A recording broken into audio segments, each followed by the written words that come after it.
Welcome students. देखिए, आज का हमारा टॉपिक है जो हम पढ़ चुके थे। आज हम पॉलिनेशन पढ़ेंगे और हम फर्टिलाइजेशन की प्रोसेस पढ़ेंगे। तो हमने स्ट्रक्चर ऑफ फ्लावर डिस्कस कर लिया था, जिसमें से मैंने आपको बताया था कि 4 भाग होते हैं। पहला सेपल यानी वाहिदल, मैंने आपको हिंदी में बताए थे सब, वाहिदल। दूसरा पेटल यानी दल। तीसरा पुंकेसर।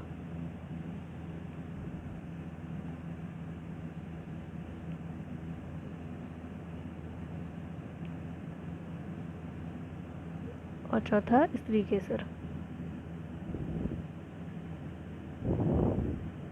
ठीक है, आपको मैंने बता दिया था जो पुंकेसर होता है वो एंथर यानी परागकोश और फिलामेंट यानी तंतु, इनसे मिलकर बना होता है। इसे कंबाइंडली कहते हैं पुंकेसर। और जो स्त्री केसर होता है वो 3 भागों से मिलकर बना होता है। स्टिग्मा यानी वर्तिकाग्र, अगला स्टाइल वर्तिका, और नीचे ओवरी यानी अंडाशय। इन तीनों भागों से मिलकर जो बनता है वो उसे हम कहते हैं पिस्टिल या फिर स्त्री केसर।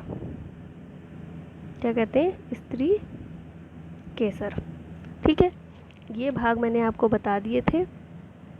अब देखते हैं आगे। ये सब मैंने बता दिया था। सेपल्स होता है, पेटल्स होते हैं, फिर पिस्टिल यानी स्त्री केसर, और स्टैमेन यानी पुंकेसर। पुंकेसर 2 भागों से मिलकर बना होता है। एंथर यानी परागकोश, फिलामेंट मतलब तंतु। इन दोनों भागों से मिलकर जो संरचना बनती है उसे ही कहते हैं हम पुंकेसर या पुंकेसर या स्टैमेन। और जो स्त्री केसर होता है वो 3 भागों से मिलकर बना होता है। स्टिग्मा यानी वर्तिकाग्र, वर्तिका का अग्रभाग, ये सबसे अग्रभाग है। नीचे जो लंबी सा स्ट्रक्चर है उसे बोलते हैं स्टाइल यानी वर्तिका। और सबसे नीचे भाग जो होता है वो होता है ओवरी यानी अंडाशय। इन तीनों से ही मिलकर क्या बन रहा है? स्त्री केसर। अब चलते हैं आगे। अब हमें पढ़ना है परागण।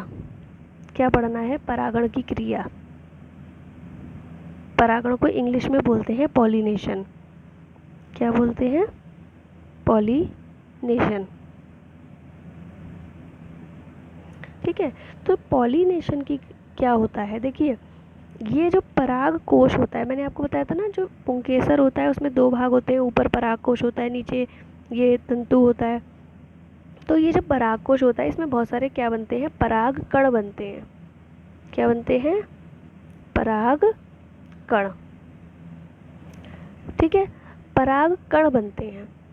तो ये पराग कण, इसके अंदर जो पराग कण होते हैं ये जब वर्तिकाग्र तक जाते हैं, ठीक है, कहाँ तक जाते हैं? वर्तिकाग्र तक।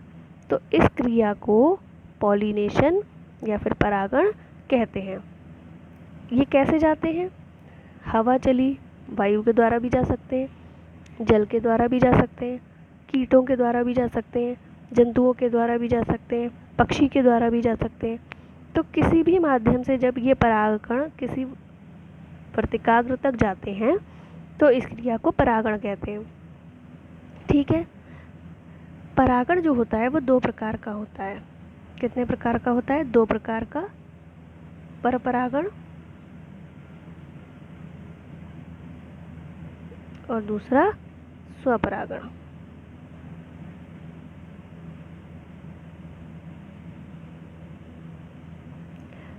तो सब देखिए, ये जो आप डायग्राम देख रहे हो ये है स्वपरागण का। स्वपरागण का स्व मतलब अपना, स्व का मतलब अपना। तो जब किसी एक पौधे में पुष्प लगे होते हैं बहुत सारे, तो ये परागकण जो इसके अंदर बनते हैं परागकोश के अंदर, ये अपने इसी पुष्प के वर्तिकाग्र तक जब जाते हैं, या ये परागकण इसी पौधे के किसी अन्य पुष्प के वर्तिकाग्र तक जाते हैं। पौधा यही है, फ्लावर चेंज हो सकता है, चाहे वो इसी पौधे के वर्तिकाग्र मतलब इसी पुष्प के वर्तिकाग्र तक जाए या फिर इसी पौधे के अन्य पुष्प के वर्तिकाग्र तक जब जाते हैं तो इसे बोलते हैं परागण। क्या बोलते हैं? स्वपरागण। ठीक है, इस क्रिया को बोलते हैं स्वपरागण। और देखिए, जब एक पौधे के पुष्प के परागकोश के अंदर जो परागकण बनते हैं, ये पॉलन परागकण बोलते हैं इसे, ये किसी भी माध्यम के द्वारा अन्य पौधे के, पौधा बदल गया यहाँ पर, वहाँ पौधा एक ही था, यहाँ पौधा चेंज हो गया, अन्य पौधे के पुष्प के वर्तिकाग्र तक जाते हैं, यहाँ तक, ठीक है। तब इस क्रिया को क्या कहते हैं? पर परागण।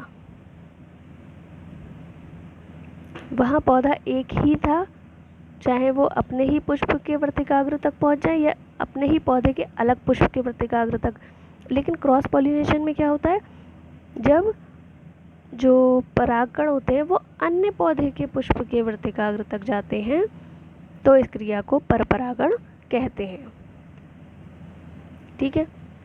अब जैसे मैंने आपको बताया था कि जो स्त्री केसर वाला भाग होता है, उसमें जो सबसे नीचे का भाग होता है अंडाशय, मैंने आपको बताया था कि 3 भाग होते हैं, वर्तिकाग्र, सबसे ऊपर वर्तिकाग्र, बीच में वर्तिका और तीसरा नीचे अंडाशय, ठीक है। तो देखते हैं, जैसे मैंने ये बताया था आपको, ये है ऊपर वर्तिकाग्र, ये वर्तिका और नीचे क्या होता है? अंडाशय, ठीक है। तो ये जो अंडाशय होता है नीचे, ओवरी जिसे बोलते हैं, इसमें ओव्यूल लगे होते हैं बहुत सारे। ओव्यूल मतलब बीजांड, हिंदी में बोलते हैं बीजांड, ठीक है। तो अगर हम इस एक ओव्यूल की संरचना को देखें, वो कुछ ऐसी होती है, 3 सेल्स इधर होती हैं, 3 कोशिकाएं इधर होती हैं और 2 कोशिकाएं बीच में होती हैं। कुछ इस तरीके की संरचना होती है इस एक ओव्यूल की, ठीक है। ये जितने ओव्यूल हैं सबकी संरचना इसी प्रकार की होगी। अगर हम इस एक ओव्यूल की संरचना देखते हैं तो 3 कोशिकाएं इधर होती हैं इस भाग में, 3 इधर होती हैं और 2 बीच में होती हैं, ठीक है। तो इसमें से जो ये वाली कोशिका होती है, नीचे वाले भाग की एक कोशिका होती है, उसे हम बोलते हैं अंड कोशिका। क्या बोलते हैं? अंड कोशिका,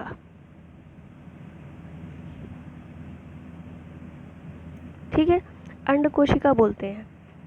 अब हम आगे इसके पढ़ रहे हैं निषेचन की क्रिया, मतलब फर्टिलाइजेशन। फर्टिलाइजेशन क्या होता है? देखिए, फर्टिलाइजेशन क्या होता है या निषेचन क्या होता है?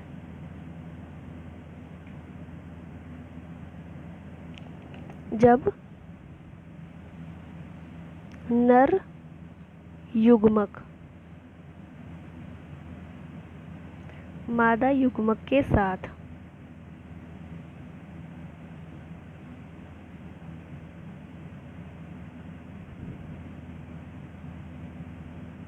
संयोजन करता है,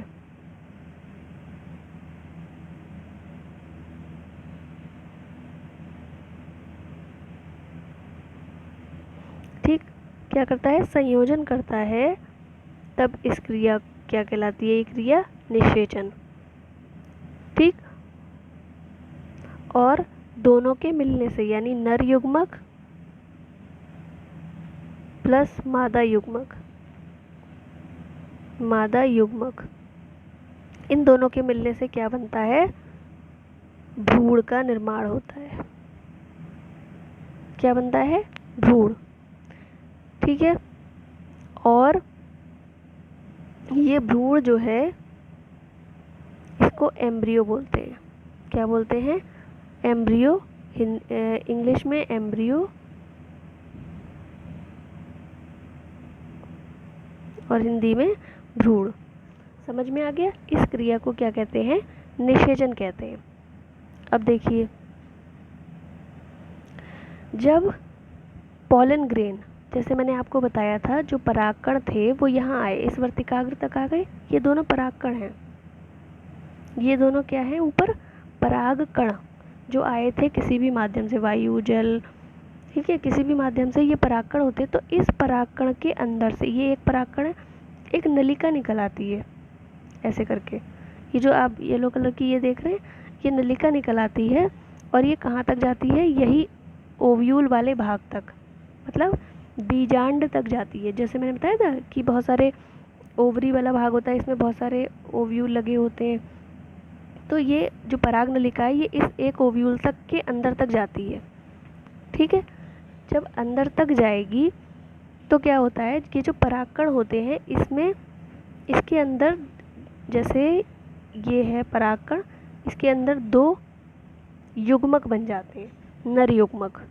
क्या बन जाते हैं, इसके अंदर 2 नर युग्मक, ये जो होते हैं वो नर युग्मक कहलाते हैं। जैसे ये परागकण है, इसमें से एक नलिका निकली और इसके अंदर 2 नर युग्मक होंगे। क्या होंगे, नर युग्मक। ठीक, इसके अंदर 2 नर युग्मक होंगे जो इस पराग नली से होते हुए कहाँ तक पहुँच जाएंगे, इस बीजांड के अंदर। ठीक है, कहाँ पहुँच जाएंगे, बीजांड के अंदर। ठीक है, और जैसे ही ये इसके अंदर पहुँचेंगे तो इसमें से एक नर युग्मक, 2 थे, 2 बनते हैं। ठीक, एक नर युग्मक जो मैंने बताया था आपको, अंड कोशिका होती है, बीच वाली कोशिका जिसे मैंने बताया था अंड कोशिका होती है ये वाली, तो इस अंड कोशिका के साथ मिल जाएगा। ठीक है, 2 नर युग्मक थे, 2 नर युग्मक में से एक नर युग्मक इस अंड कोशिका से मिल जाता है और क्या बना लेता है, भ्रूण। क्या बना लेता है, भ्रूण बना लेता है। और जो दूसरा नर युग्मक होता है वो इन दोनों जो पोलर न्यूक्लियाई थे, जो बीच में 2 कोशिका मैंने बताई थी, उनके साथ फ्यूज़ हो जाता है, मतलब उनके साथ जाकर मिल जाता है। तो इस तरीके से भ्रूण का निर्माण हो जाता है और निषेचन की क्रिया जो होती है वो पूरी हो जाती है। ठीक है, उसके बाद क्या होता है, जो ओव्यूल होते हैं, मतलब जो बीजांड होते हैं, जैसे मैंने बताया था कि ओवरी, इसमें बहुत सारे ओव्यूल लगे होते हैं। इस ओव्यूल के अंदर जैसे ही नर युग्मक गया, अंड कोशिका से मिला और उसके अंदर क्या बन गया, एक भ्रूण बन गया। ठीक है, उसके बाद जब निषेचन की क्रिया हो जाती है तो ये ओव्यूल जो हैं, ये एक ओव्यूल ये किस में बदल जाते हैं, बीज में। किस में बदल जाते हैं, बीज में बदल जाते हैं। और ये पूरा अंडाशय जो है वो किस में बदल जाता है, फल में। किस में बदल जाता है, फल में। इतनी क्रिया आप लोगों को समझ में आ गई। तो यही क्रिया क्या कहलाती है, निषेचन। ठीक, उसके बाद ये जो बीज बना, ठीक, ये जो ओव्यूल था ये बीज में बदल गया, इसके अंदर क्या है, एक एम्ब्रियो है। ठीक है, तो ये बीज जो बना, तो बीज में क्या होता है, मान लीजिए ये बीज है, ये बीज बना, इसमें से एक संरचना ऐसे ऊपर की तरफ निकलती है, एक संरचना नीचे की तरफ निकलती है। जो ऊपर की तरफ निकलती है उसे हम कहते हैं, उसे हम क्या कहते हैं, प्रांकुर। ठीक, और जो नीचे की तरफ संरचना निकलती है उसे हम कहते हैं मूलांकुर। क्या बोलते हैं, मूलांकुर। ये जो मूलांकुर वाला भाग है इससे पौधे के जड़ का निर्माण होता है। ये जो देख रहे हो आप, ये मूलांकुर वाले भाग से बना है। और जो ऊपर वाला भाग होता है उससे आप देखो, ये पत्तियाँ, तना, फिर इस पे फिर पुष्प लगेंगे, फल बनेंगे, ये सारे काम ऊपर प्रांकुर वाले भाग से होते हैं।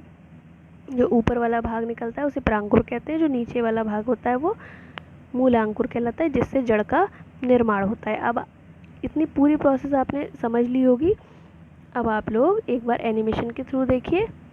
जैसे ये मैंने बता दिया आपको कि ये बीज होता है, और ये जो 2 आपको दिख रहे हैं, ये एक ऐसे करके एक इसके पीछे, ये होते हैं बीज पत्र। ठीक, बीज पत्र। तो इस तरीके से धीरे धीरे धीरे धीरे पौधे का विकास होने लगता है। अब आप लोग एक बार एनिमेशन के थ्रू देखिए, जिससे आपको और क्लियर हो जाएगा। देखिए, ये पुष्प है, ये परागकण आए और वर्तिकाग्र वाले भाग पर, ये देखिए बीच वाला जो स्त्री केसर वाला भाग था वो दिखाया जा रहा है। ये पोलन ट्यूब पराग नलिका निकलती है और कहाँ तक जाती है, ये देखिए एरो दिखा रहा है, इसके अंदर तक जाती है और परागकण में से जो पॉलन ट्यूब निकली वो इस ओव्यूल वाले भाग तक अंदर तक गई और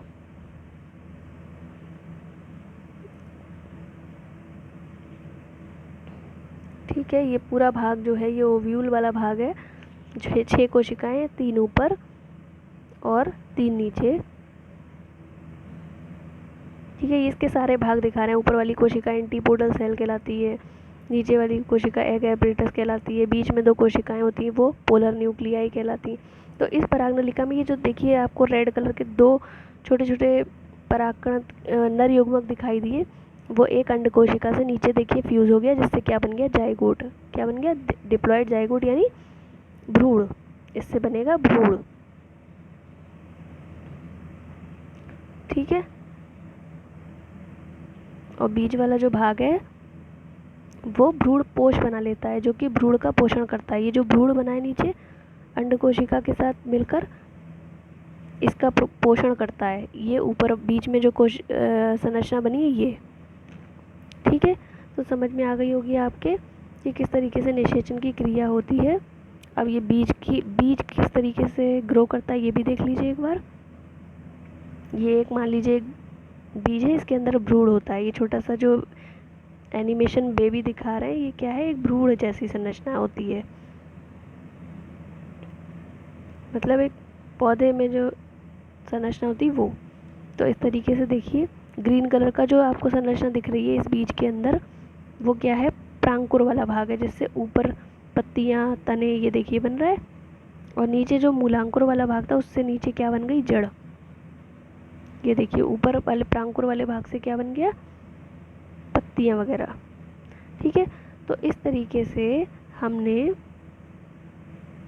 आज क्या पढ़ लिया, पूरे निषेचन की प्रोसेस पढ़ ली। और इस वीडियो में हम इतना ही पढ़ेंगे। इसके आगे की वीडियो में हम जैसे पुष्पों में ये पूरी क्रिया क्या थी, लैंगिक जनन की क्रिया।